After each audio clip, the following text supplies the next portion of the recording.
Hello दोस्तों, ज्ञान study classes YouTube channel में आपका स्वागत है। और आज का जो विषय को लेकर आए हैं जीएस पेपर जो है अर्थशास्त्र के बारे में आज हम चर्चा करते हैं। क्योंकि जीएस पेपर से प्रश्न जो पूछे जाते हैं यानी इकोनॉमिक्स से भी प्रश्न जो पूछे जाते हैं सिविल सर्विस परीक्षाओं से संबंधित, और यहाँ तक देखते हैं स्टेट में जितने भी परीक्षाओं होते हैं परीक्षाओं में जो है प्रश्न है यहाँ से भी पूछे जाते हैं। तो सभी सेक्टर से ही पूछे जाते हैं परीक्षाओं में। तो इकोनॉमिक्स से भी एक सेक्टर है, तो इकोनॉमिक्स से भी प्रश्न पूछे जाते हैं। और इस तरह से हम देखते हैं कि आज हम अर्थशास्त्र के बारे में आज हम चर्चा करते हैं। और अर्थशास्त्र हम देखते हैं कि क्या है इकोनॉमिक्स जो है, क्या है अर्थशास्त्र के जो पिता जो कहे जाते हैं वह क्या है, एडम स्मिथ को कहा जाता है। इनकी जो पुस्तक है वह वेल्थ ऑफ द नेशन जो है अपने पुस्तक में जो लिखे हैं एकदम अर्थशास्त्र जो है पुस्तक लिखे हैं एडम स्मिथ। तो भारतीय अर्थव्यवस्था का जनक, देखिए एक प्रश्न पूछे जाते हैं परीक्षाओं में, बार बार ये प्रश्न पूछे जाते हैं कि भारतीय अर्थव्यवस्था का जनक किसे कहा जाता है। तो भारतीय जो है अर्थव्यवस्था का जो है वह है पीवी नरसिम्हा राव को कहा जाता है, जो पीएम थे हमारे प्रधानमंत्री 1991 से 96 के बीच में। तो उन्हें जो है भारतीय अर्थव्यवस्था का जनक माना जाता है। इसी तरह देखते हैं कि उदारीकरण का जनक, ये भी प्रश्न पूछे जाते हैं कि उदारीकरण का जनक किसे माना जाता है भारत में। तो ये डॉक्टर मनमोहन सिंह को ही माना जाता है। तो ये भी पीएम थे, तो इन्हीं को जो है उदारीकरण का जनक माना जाता है। उसी तरह एक प्रश्न एक और पूछे जाते हैं और बार बार ये प्रश्न पूछे गए हैं कि भारतीय अर्थशास्त्री कौन है। भारतीय अर्थशास्त्री कौन है, तो ये हमारा अमर्त्य सेन है। अमर्त्य सेन जो है यही भारतीय अर्थशास्त्र है। हमारा 1998 में जो है इसे जो है नोबेल पुरस्कार दिया गया था। और 1999 में जो है भारत रत्न पुरस्कार से सम्मानित किया गया है अमर्त्य सेन को। तो ये हमारा जो है प्रश्न जो है जो इस सब प्रश्न पूछे जाते हैं, बार बार प्रश्न पूछे जाते हैं, इसलिए इसे नोट डाउन कर ले, दिमाग में बैठा ले कि जो है भारतीय अर्थव्यवस्था का जनक और उदारीकरण का जनक और भारतीय अर्थशास्त्री कौन है और अर्थशास्त्र के पिता को कौन है, ये भी दिमाग में रख ले। क्योंकि ये प्रश्न बार बार पूछे जाते हैं परीक्षाओं में, एसएससी हो या जेएसएससी हो या छोटे छोटे जितने भी परीक्षाएं होती है सभी परीक्षाओं में पूछे जाते हैं ये सब प्रश्न। तो इस तरह से देखते हैं। अब हम लोग देखते हैं अर्थशास्त्र क्या है। अर्थशास्त्र क्या है, सामाजिक विज्ञान की वह शाखा है जिसके अंतर्गत कोई वस्तुओं, याद रखें, कोई वस्तुओं और सेवाओं के उत्पादन, कोई भी वस्तु हो उसकी जो उत्पादन सेवा हो उसके उत्पादन, वितरण, विनिमय और उपभोग, ये चार चीज है। उपभोग, विनिमय, वितरण और उत्पादन, ये का अध्ययन किया जाता है, वही अर्थशास्त्र है। कोई भी जो रॉ जो मटेरियल है उसका उत्पादन करना, वितरण करना, विनिमय करना और उपभोग करना, यही उसी का अध्ययन करना ही जो है अर्थशास्त्र कहलाता है। ध्यान रखें, अर्थशास्त्र वह शाखा है जिसके अंतर्गत कोई भी वस्तुओं को और सेवाओं के उत्पादन, वितरण, विनिमय और उपभोग का अध्ययन किया जाता है, उसे ही अर्थशास्त्र कहा जाता है। अर्थशास्त्र भी हम देखते हैं दो भागों में बटा हुआ है। एक पहला हमारा है समष्टि अर्थशास्त्र जिसको हम लोग मैक्रो बोलते हैं, MACRO, मैक्रो इकोनॉमिक्स, और दूसरा हम लोग बोलते हैं व्यष्टि अर्थशास्त्र, माइक्रो, MICRO, माइक्रो। तो ये व्यष्टि यानी सूक्ष्म अर्थशास्त्र भी कहा जाता है। तो इस तरह से देखते हैं कि सबसे पहले मैक्रो इकोनॉमिक्स क्या है।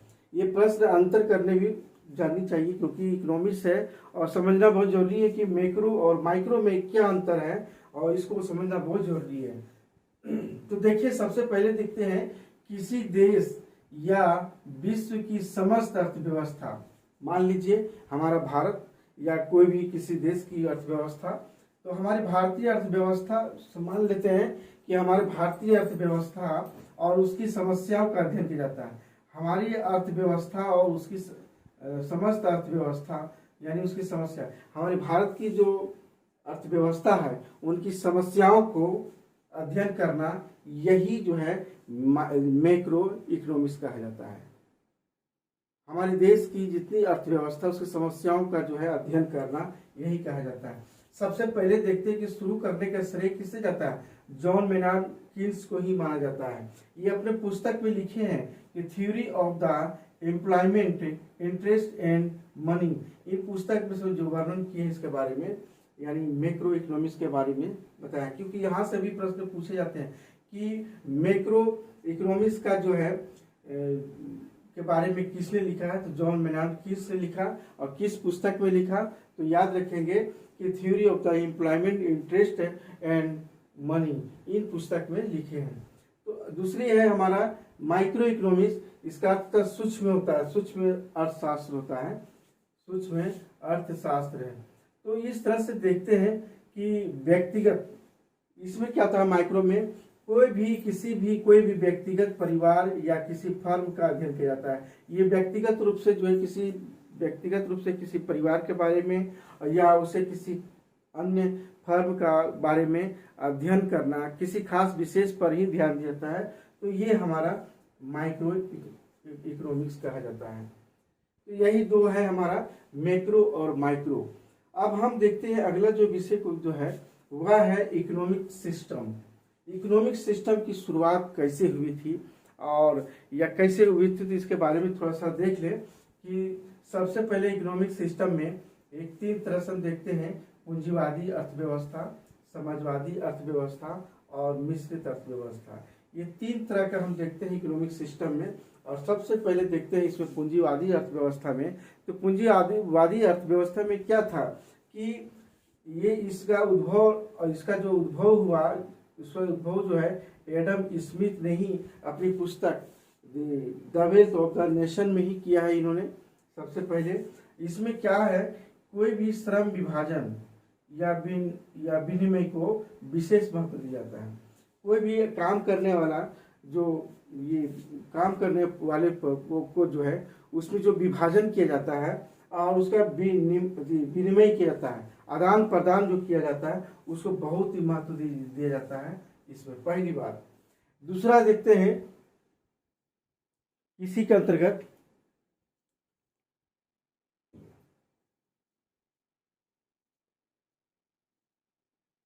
कि बाजार अर्थव्यवस्था किसी अर्थव्यवस्था के संगठन की सर्वश्रेष्ठ पद्धति है। हम तो जानते हैं कि बाजार जो अर्थव्यवस्था है, किसी भी अर्थव्यवस्था का संगठन की सर्वश्रेष्ठ पद्धति बाजार ही है हमारा। और क्या है, और इसमें क्या यानी आम लोगों के हित में वृद्धि होती है। हमारी जो बाजार जो अर्थव्यवस्था है वह क्या है, अर्थव्यवस्था के संगठन का सबसे बड़ा सर्वश्रेष्ठ पद्धति हमारा है और लोगों के हित के लिए जो है वृद्धि होती है। दूसरी है सरकारी हस्तक्षेप की नीति अपनाई जानी चाहिए। इसमें कहती है कि हस्तक्षेप की नीति अपनाई जानी चाहिए। बाजार की जो शक्तियां हैं, जो मांग और आपूर्ति, ये क्या है, मांग और आपूर्ति, ये क्या है, बाजार की शक्तियां क्या है, मांग और उसकी आपूर्ति करना, दो ही है। जिसका जो है स्वतंत्र कार्य करना, बाजार क्या है, स्वतंत्र कार्य करना। तो इसी बाजार पद्धति को जन्म देता है ये हमारा पूंजीवादी अर्थव्यवस्था। इसमें सरकार सिर्फ नियामक का भूमिका निभाता है, इसमें बाकी सब निजी क्षेत्र के पास ही सब भूमिका निभाता है।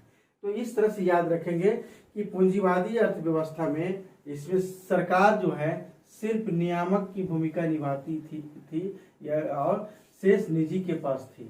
यही था हमारा पूंजीवादी अर्थव्यवस्था। दूसरा हम देखते हैं कि समाजवादी अर्थव्यवस्था में जब हमारा वहाँ चीन में जो है ये हमारा जो है रूस में बोल्शेविक क्रांति जब 1917 ईस्वी हुई, उसके बाद पहली बार जो है इसमें पूर्व सोवियत संघ यानी रसिया जो इस पहले जो है इस सोवियत संघ में हुआ। ये सबसे पहली बार जो है समाजवादी अर्थव्यवस्था पूर्व सोवियत संघ में हुआ।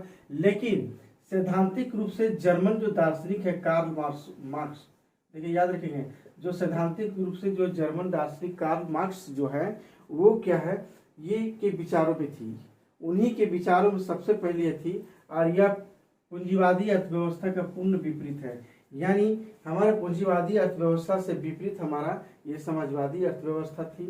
तो ये सबसे पहले जर्मन दार्शनिक जो है कार्ल मार्क्स के विचारों में आया ये बात। तो पूंजीवादी अर्थव्यवस्था क्या है, पूर्ण रूप से एक दूसरे का विपरीत है।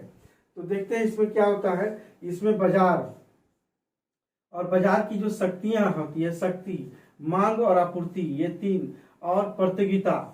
देखिए इसमें बाजार में जब बाजार की जब शक्ति होती है, मांग और उसकी आपूर्ति होती है, प्रतियोगिता मतलब कंपटीशन, ऐसे तत्व अनुपस्थित होते हैं। इसमें ऐसे नहीं होती, बाजार की कोई शक्ति नहीं होती समाजवादी में, और लेकिन उसमें हमारा पूंजीवादी में थी। मांग और आपूर्ति होती थी उसमें पूंजीवादी में, इसमें नहीं है।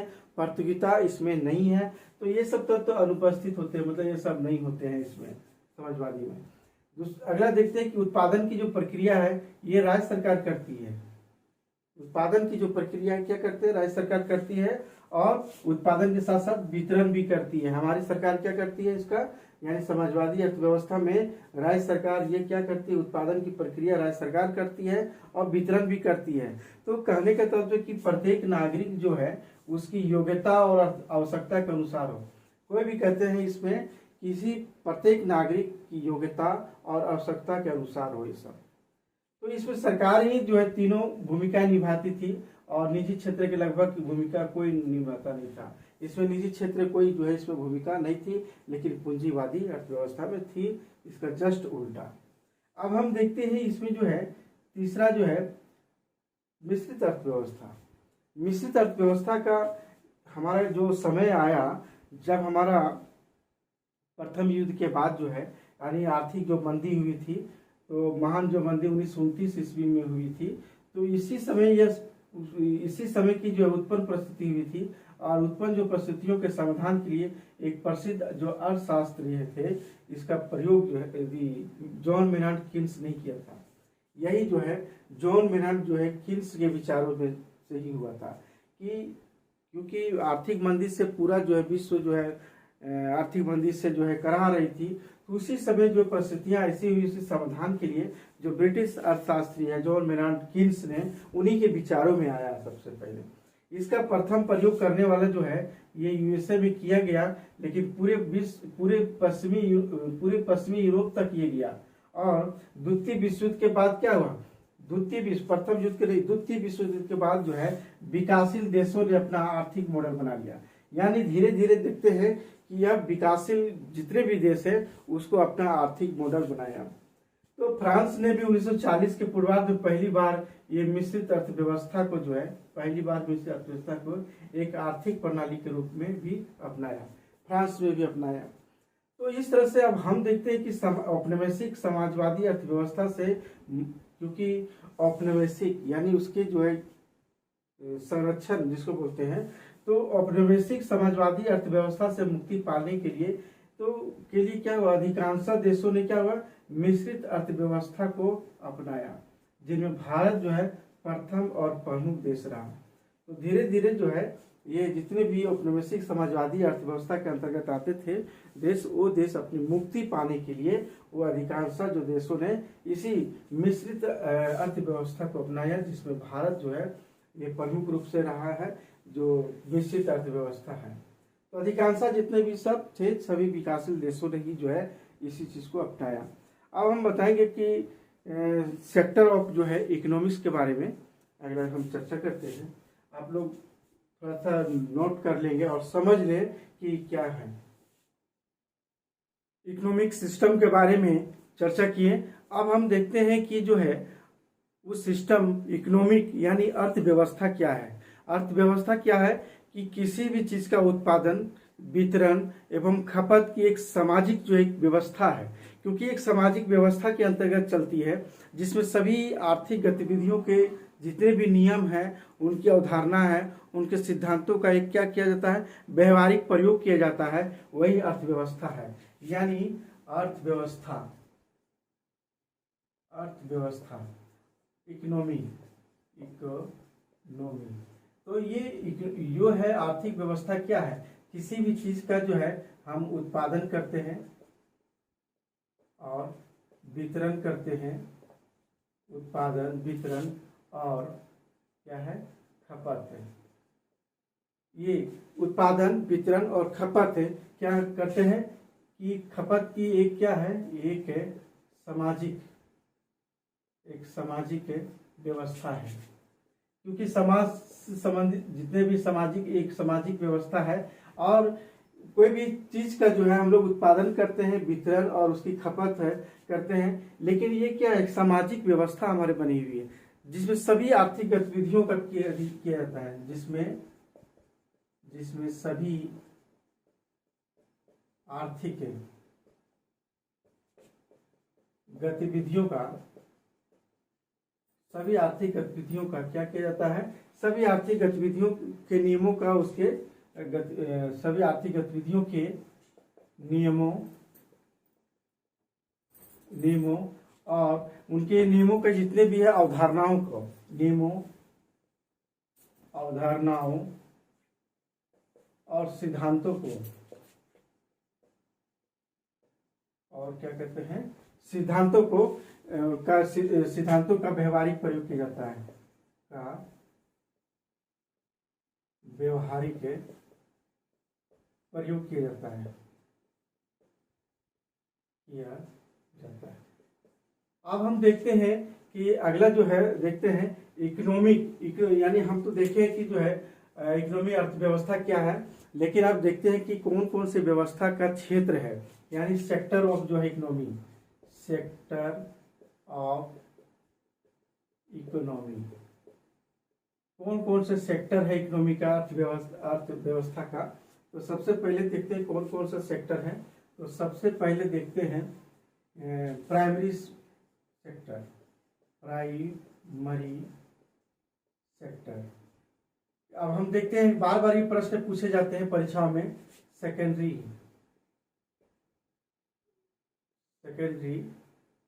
सेक्टर, और तीसरा देखते हैं सर्विस सेक्टर, और फोर्थ भी हम लोग देखते हैं, फोर्थ सेक्टर देखेंगे, फिफ्थ सेक्टर ये हम देखते हैं। और प्राइमरी से सेकेंडरी जो है सर्विस सेक्टर, इन सेक्टरों से प्रश्न बार बार पूछे जाते हैं कि उत्खनन का जो कार्य है वह प्राइमरी सेक्टर है या सेकेंडरी है या फोर्थ सेक्टर है। तो इस तरह से प्रश्न पूछे जाते हैं। ये मछली पालन करना क्या प्राइमरी सेक्टर है या सेकेंडरी है, या कोई भी बिस्किट अगर हम लोग बनाते हैं या किसी वस्त्र बनाते हैं, क्या प्राइमरी सेक्टर है या सेकेंडरी सेक्टर है। तो इस तरह से प्रश्न बार बार प्रश्न पूछे जाते हैं। तो सबसे पहले हम देखते हैं कि कोई भी चीज प्राकृतिक संसाधनों को जो कच्चे तौर पर किया जाता है वह है हमारा प्राइमरी सेक्टर। कच्चे तौर पर हम देखते हैं कोई भी किसी चीज का क्या देखते हैं, उत्खनन क्या है, उत्खनन का कार्य करते हैं। तो उत्खनन क्या है, प्राइमरी सेक्टर है, क्योंकि हम लोग प्राकृतिक संसाधनों को कच्चे तौर पर करते हैं, उत्खनन का कार्य करते हैं। कृषि कार्य, ये भी हमारा जो है कृषि का जो कार्य है ये भी क्या है, प्राइमरी सेक्टर है हमारा। पशुपालन, ये क्या है, पशुपालन क्या है, ये भी हमारा जो है प्राइमरी सेक्टर है। मछली पालन ये भी हमारा प्राइमरी सेक्टर है। तो ये सब जितने भी है इत्यादि, इसके अलावा जितने भी है प्राकृतिक संसाधन कच्चे तौर पर जो करते हैं प्राइमरी सेक्टर है। तो ये सब क्या करते हैं, ये सब ये प्राकृतिक संसाधनों का प्रयोग करते हैं, बस इतना ध्यान में रखेंगे कि जो पहला कार्य होता है कच्चे तौर पर करते हैं प्राइमरी सेक्टर। सेकेंडरी सेक्टर किसको बोलते हैं, जो कच्चे मालों को ले जाकर के बड़े बड़े मशीनों में या उसको निर्मित किया जाता है, बनाया जाता है, जैसे लोह एवं इस्पात उद्योग, ये सेकेंडरी है। किसी भी लोहे को कच्चे मालों को ले जाकर के लोहा के रूप में या उसका बना करके जो निर्मित किया जाता है वो सेकेंडरी हो गया हमारा। उसी तरह को वस्त्र उद्योग क्या है, ये हमारा धागा को लेकर मशीनों में उसको क्या है, कपड़ा बनाते हैं, तो ये सेकेंडरी हो गया। तो लोह एवं इस्पात उद्योग, वस्त्र उद्योग, और इसके अलावा जितने भी और है बहुत, वाहन है, बिस्किट, हम लोग कोई भी बिस्किट खाते हैं तो बिस्किट क्या है, ये भी हमारा है। वाहन, किसी भी वाहन को जो बनाते हैं ये भी हमारा सेकेंडरी हो गया।